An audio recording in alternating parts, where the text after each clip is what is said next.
the Tower of Babel. Now all the earth used the same language and the same words. And it came about, as they journeyed east, that they found a plain in the land of Shinar, and settled there. Then they said to one another, "Come, let's make bricks and fire them thoroughly." And they used brick for stone, and they used tar for mortar.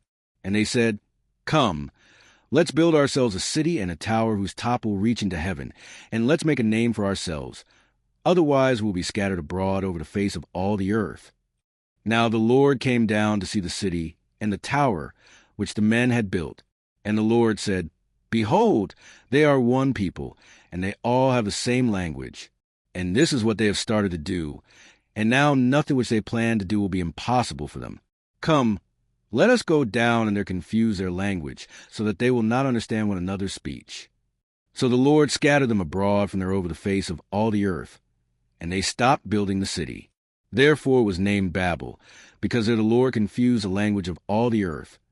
And from there the Lord scattered them abroad over the face of all the earth. Descendants of Shem. These are the records of the generations of Shem. Shem was 100 years old when he fathered Arpachshad, 2 years after the flood. And Shem lived 500 years after he fathered Arpachshad, and he fathered other sons and daughters. Arpachshad lived 35 years and fathered Shelah. And Arpachshad lived 403 years after he fathered Shelah, and he fathered other sons and daughters. Shelah lived 30 years and fathered Eber, and Shelah lived 403 years after he fathered Eber, and he fathered other sons and daughters. Eber lived 34 years and fathered Peleg, and Eber lived 430 years after he fathered Peleg, and he fathered other sons and daughters.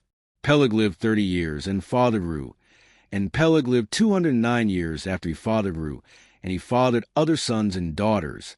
Reu lived 32 years and fathered Serug, and Reu lived 207 years after he fathered Serug, and he fathered other sons and daughters. Serug lived 30 years and fathered Nahor, and Serug lived 200 years after he fathered Nahor, and he fathered other sons and daughters. Nahor lived 29 years and fathered Terah, and Nahor lived 119 years after he fathered Terah, and he fathered other sons and daughters. Terah lived 70 years and fathered Abram, Nahor, and Haran. Now these are the records of the generations of Terah. Terah fathered Abram, Nahor, and Haran fathered Lot. Haran died during the lifetime of his father Terah in the land of his birth, in Ur the Chaldeans. Abram and Nahor took wives for themselves. The name of Abram's wife was Sarai, and the name of Nahor's wife was Milcah, the daughter of Haran, the father of Milcah and Iscah. Sarai was unable to conceive. She did not have a child. Now Terah took his son Abram, and Lot the son of Haran, his grandson, and his daughter-in-law Sarai, his son Abram's wife, and they departed together from Ur the Chaldeans to go to the land of Canaan. And they went as far as Haran and settled there. The days of Terah were 205 years, and Terah died in Haran.